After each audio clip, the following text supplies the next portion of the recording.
Telefon ni o whangmai. Whamaro atu tautua, te tia fo ni tu lao le uli e whatala whatu le tino mat whangmai. Tala nei mo le tu sa mo te lima i vatoro a mo ni fo ia so tala tuvua, whangmai an. Te ena le tala sanga o le pili ile whangaui o le te iuru mo mua o whatonga o le saunga le mua mau ianga le pasika. Whasao, ta maiti marunga o wala, so ta inga lau tele o se tala noanga e mawhai o na whai e ni sila.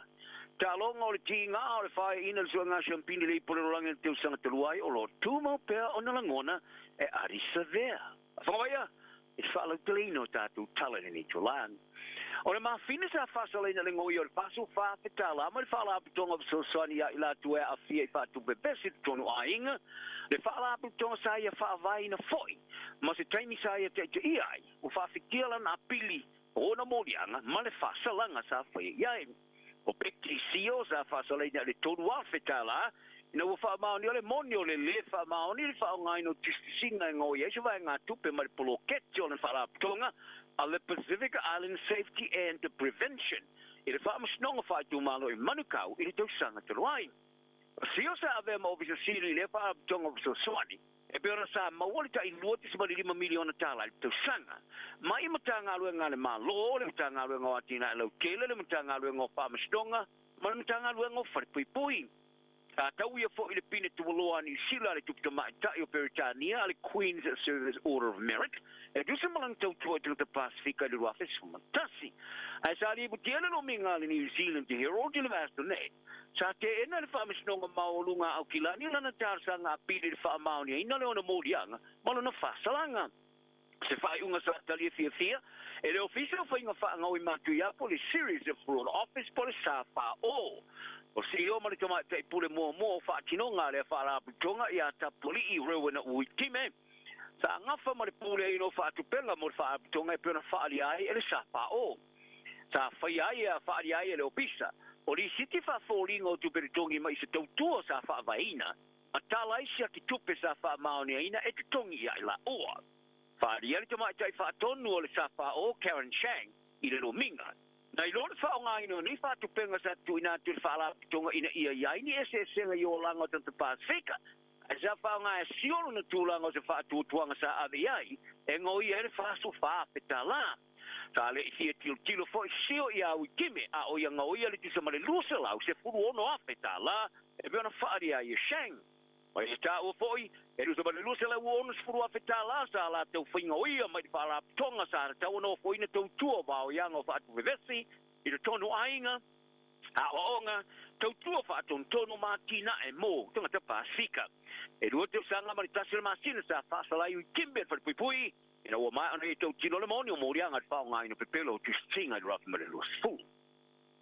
E amto mai le vai aso fo ole ale tu e whaonga ina ia, le matanga luenga o stoi fua malolo ina ni usila, ia so mai mo le COVID mo tanga te whainga luenga o stoi fua malolo ina. E ui lava ili si i tia te lua nei o mata opu tanga te a fia, ma whano stoi fua. E amto mai le aso whai ulai o fo mai mo te si mai pasi, ma isi tau si stoi fua, o le ale tu e mawhana ta pai na so mai whapitoe ave e tongi mo le COVID. O le whaarabalo tonga tanga whainga runga le malo, le Public Service Association for Peace a. E whai mastui o le luspuri maa, e o tanga whainga runga, o tau si soi fua mano loina. Sa longo i o lato sui e wha awa, o no fwe pe whale pe ama mai. Me so tae le Peace a mo se lango lango. Pe a whai a lato tilangona, e wha tau nau ale matanga, wenga. Wha whaari ere te uro le vai ngā wao soi fua mano loina i le Peace a, Andrew Skelly. O te ngata ngā lulu e ngā runga tau soi fua, e aona mawhai ono no fwe whale pe ama mai. Ai poolo te ngata ole aia isi tūlanga la matia. O le Peace a, ua awhia isi no Mero Yuni o tanga whai ngā runga, o tā pā ina le soi fua mano loina New Zealand. Ina ia tue wha solo muli lana whai unga moni e so malo mai. Ai sa wha maoni e le fionga li tomatai o visa silo le soi fua malo loina New Zealand. E pulea i māti ata. Ia so malo lo mai wha pitoe ave ai tongi, o le a le toe mawina amtwai i lo ngā tonu o ne masina. Au tapa ina le whastau a wala so te ingalau tele mo te maiti lalo le smole on teu sanga e Australia, o ni iso tangata o manatu, o se tala noanga, le whaano vai ona whaieni i sila nei. O tau tino le malo Australia le o fo ino le ono tismale 5 miliona tala e tāpena i se a wala fō whate tai wha maoni ai, ne mātu tu o te maiti, tā whautoina le komisino saunga le mōngu. Walang no ina le pare mi Australia Anthony Albanese. Ia tāpanga e whātipula ar sa whio ta maiti a wala o te ingalau tele. Ma le tai ori tua ngai Peter Dutton, o i tau tino, le teu te wino le tapu pe a whai, e tūla i mai le whai ngā malo. O ia marato o whaia, i no maana whaalia le Premier o Australia, i tau te Peter Malinaus Gas e whapea. O le a whaatula whanoina le whai ngā malo al nana stete, le whaasao ta maiti i laro su whātu sanga o na sa whia e wala o te ingalau tele. Au le Premier o New South Wales te Chris Minns ta i ta ua, o le a tiro i erwhi ngā malo alana stete. Ai o whaalia pai ngā malo New Zealand nei, o le o se melena o le o mawhau ia ili nei teimi.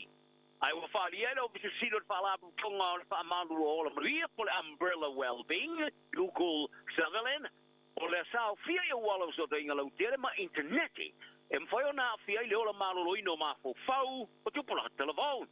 O Sutherland, o se fo mai whaapito fo e o le mawhau o i tā ua. O a fia ngaleanga i ai au fia ai le whaaparparo i lungo o wala o te inga lau tele. Sao fia i ataleanga. Sao fia i atam tu se singa whaatu whaalave. Ai mai se le tero taimi, e whaalu e tamaiti lungo nge o wala o soka inga lau tele. Nei lo le whai o isi mea le lei. O le sui so upo le leipa i mata upo mo tamaiti matu pulanga, Willow Jean Prime, o taliton. O se tala noanga i le mata upo mwhai na whai a ine ne tulu. O le tamata e mingistaa mata upo le loto e whale Brooke Van Velden, wa ia whalia. E na te mana malamba i le lau tele o le whangai no so te inga lau tele e a whia i tamaiti. O le ponga i le nā, o whaasai e le malo le whaongai no telefoni wha abeai, i te tonua onga. O se teide e te aonga sa awhia ni manu aonga maawina tua e le whalemai ina o pasia, i le kolisia teine o Wellingtone. A whaalia e leo leo sa ka pai nā tu le tautua la vea i le aonga i PPK Street i Thornton, i le se fulu le taia nei. E tō tasis tangata sa wha manuoria maawina tua le whalemai. Sa wha maoni e le kolisia teine o Wellingtone, e tō lua tu mai tia oga sa awhia i le whalemai. Whaalia leo leo, o mai ona tele noa, i le teine. Ia tāro tālonga wa mai ona tālo whaavai te mia pandi ma o tālo nei lalo le vaenga o whaia o ngā o Blacks a ia adi severe. O le ki ngā whaia ina le sua ngā champine nei pole rolangi o lo tūmau pēr. O le tālonga whai taulia ma e ngalani le aso tai au te nidin. O le ruai tālonga whaavau malo mua le ale o Blacks o whaia tanu mai le nā pōle manuia ia November. A o vea ia sa vea makapateni no whasala Sam Kane i le pepala ni mumu. E ulava sa malu e luere te tunungo le awole o Blacks le tālo te osumare whae pe tai. Sa wha mao popo i lalo te inga sa vea. Le sa toi tiki lava a wha to i lalo Springboks, Afrika, Saute. O le se furma le lua sutasi le sko le tālonga sa mana tua ina le to tele au tāpo ai le peoli. Ma o tilo ai luma. A ia sa vea. E le i ato toa lava nei whangaloina. Ino silingia le vaengo tala le televisia New Zealand pe o le whaia onga ia Scott Robertson. Mo whaia o ngalangolango sa tal noe winga i kolossi le leina i le tālong paitaulia. Ai sa tali sa vea, e la tu teli tango fia le mta opun. Mo ule eiso na manatu e mo mi ona tala noina.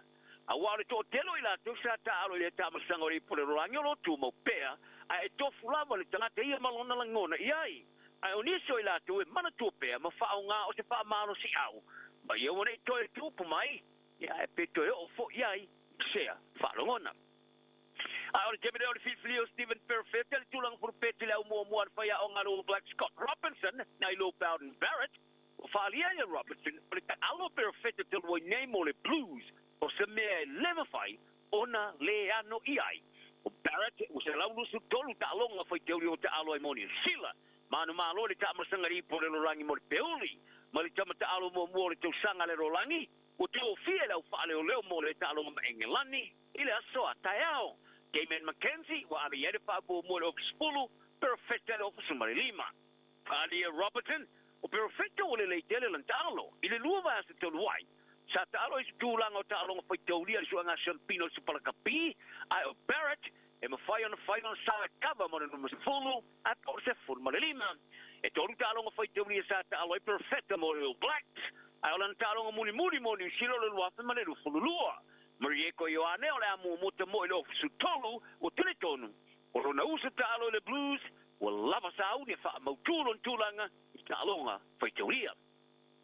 A o le tamene ua whaaria Richie Maunga le kai o na uma o na aso mo te o whino le tōninga lanu au liuli. ma o tiro si tulanga koe va metali mo ia ini sila ma ilana kone kalate e tolu tau sanga ia pari o ma unga to su tau sanga ole ai e tani ni fai unga le vaso nei mo le fai oni si ona tiu te o ngā ruanga whaalau tele i lunga se pasi whapito o fai ngoina o le Riches Bust e mo moli ai au tāpua i mai se kalapu tāwhawhau i tani i le malaya le full size bar stadium o le a matamata i le tālonga le All Blacks ma England i le stona ai o se tangata matamata asa ia longo le vaenga o tala le staff o ila tona na o le amatanga o tālonga le All Blacks o ngā e pua e lona whanau nonga e toe fia o puina le o ploka pila nururi ai whalia sa i stainia le pia ngai mo le tōtou sanga mar kalapo le tō shipa ia pani ma lona wha moe e nofo ai le tōtou sanga ai ina wa matali ngā lue ngar whaia o ngā fōle All Black Scott Robertson ma ia whaadi ai e fia ia te e toe te riu mai o tu ina toa ia te e le avano e toe ma natunu tuai ba o tau ma whaia e wha senga lona ma whau se me peru sili ona lei mo lona ainga wha pena ma lana la kapi ma nei tala no anga o lo wha wau pea ai o le wha na tia ai le whaia sana whaiunga o le tau sanga mua maunga re kalapo le tau Shipa Brave Lupus ta manu malo le Champinia kalapo Japani le Japanese Rugby League 1 ba ia wha ai o wha fia ina lona tau sanga mua Japani ai o le All Blacks o lau lo tele i ona manti na tunga. Mane tamai tai sa mo kiwi to tasi lau soka le Football Ferns in New Zealand Malia Steinmetz. Wow fia nei le awa fia mo le ta'alonga lo limpeka frani i farani lea i le masina nei. Steinmetz o se tamai tasio tamai tai sa mata ina telen ta'alo i le Football Ferns in New Zealand. Le tamar sangari por rangi le soka tamai tai le sa tali malo i New Zealand Australian i tau sanga o mawai. Mana mo mitinga la basketball o ali le All Blacks and New Zealand mo le talonga olimpika o le taunu nei na wafata ma i ele awa Slovenia. Ili tamar sanga qualify i Greece. Mo mi le All Blacks i le fai ina i le Silia i le Lesilia le mar tumal tasio ai. E tu le i lunga no la tulanga i se senga o le fa senga no ni ai. E dai. Sa Slovenia se lang mar fa le fiti mo le valo. Mata tia umai loa awe tolu o le lato pulu le tolu tongi o le winga Croatia Slovenia o sao tu nei talonga e loi awe se champiri i le kaleatu o lato ai talanal ne yaso maria le tunu anga le leisi ma fia tanga tauma so i fuia